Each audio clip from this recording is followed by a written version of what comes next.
ఇప్పుడు ఈరోజు అవునండి, యాక్చువల్లీ ఇది చాలా ఇంపార్టెంట్ విషయం వెంకటకృష్ణ గారు. ఎందుకంటే వైసీపీ పార్టీ క్యాడర్ని, పొలిటికల్ పార్టీ క్యాడర్ని భయభ్రాంతులు చేయడానికి ప్రయత్నిస్తుంది. అది టూ ఫోల్డ్ స్ట్రాటజీ అమలు చేస్తుంది. ఎలాగంటే ఫస్ట్ స్ట్రాటజీ ఏమిటి అని అంటే, తెలుగుదేశం క్యాడర్ని కానీ, జనసేన క్యాడర్ని కానీ, బీజేపీ క్యాడర్ని కానీ, లోక్సత్తా క్యాడర్ని కానీ వీళ్ళని భయభ్రాంతులు చేసి నెక్స్ట్ మేము అధికారంలోకి వస్తాం జాగ్రత్త అని ఒక మెసేజ్ పంపిస్తుంది. రెండవ ప్రమాదం ఏంటంటే, టూ ఫోల్డ్ అన్నాను. రెండవది ఏంటి అని అంటే, బ్యూరోక్రసీని బెదిరిస్తుందండి.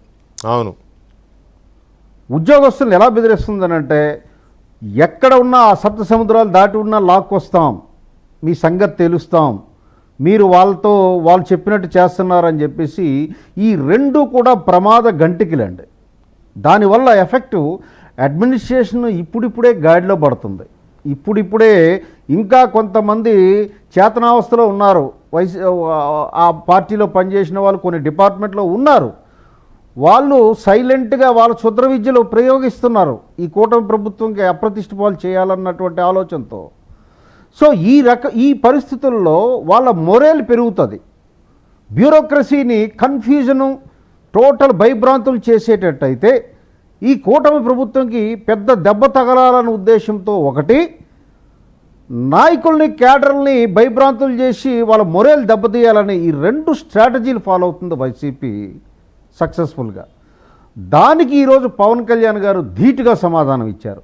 చాలా పాయింట్ బ్లాంక్ సమాధానం ఇచ్చారు.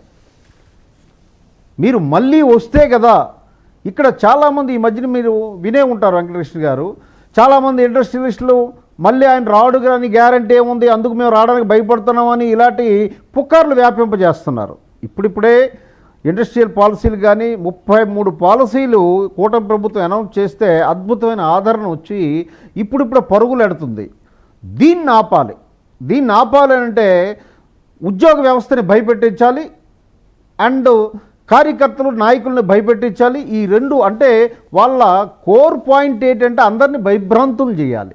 భయభ్రాంతులు చేసి మళ్ళీ మేమే వస్తున్నాం సుమా అన్నటువంటి మెసేజ్ ఇవ్వడానికి ప్రయత్నిస్తున్నారు. కాబట్టి ఇది సరైన సమయంలో సరి అయినటువంటి సమాధానం, ధీటైన సమాధానం, వార్నింగ్ పవన్ కళ్యాణ్ గారు ఆ సందర్భంగా వైసీపీకి ఇచ్చారు.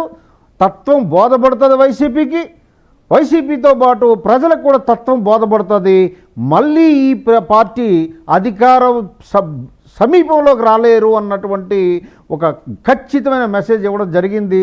వస్తే మేము ఊరుకోము, మేమే ఖాళీ కూర్చుంటాం అనుకుంటున్నారని ఆల భాషలో ఆల వేవ్ లెంగ్త్లోనే సమాధానం ఇచ్చారు పవన్ కళ్యాణ్ గారు. కాబట్టి బాగా అర్థమవుతుంది వైసీపీ జగన్మోహన్ రెడ్డి గారికి కానీ ఆయన అనుచర గణానికి కానీ పవన్ కళ్యాణ్ గారు చెప్పింది చాలా ఖచ్చితంగా అర్థమవుతుంది. అలాగే బ్యూరోక్రసీ కూడా అర్థమవుతుంది. ఎందుకంటే బ్యూరోక్రసీ కూడా ఇంకా మీనమేషాలు లెక్క వేస్తుంది. పూర్తిగా ట్రాన్స్ఫర్ కావాల్సిన అవసరం ఉంది. ఎందుకంటే ఈ మోడ్లోకి రావాలి, ఈ అభివృద్ధి ఈ పాలనా మోడ్లోకి రావాలి. అలాగే పొలిటికల్ గవర్నెన్స్లో కూడా ఇంకా రావాలి బ్యూరోక్రసీ.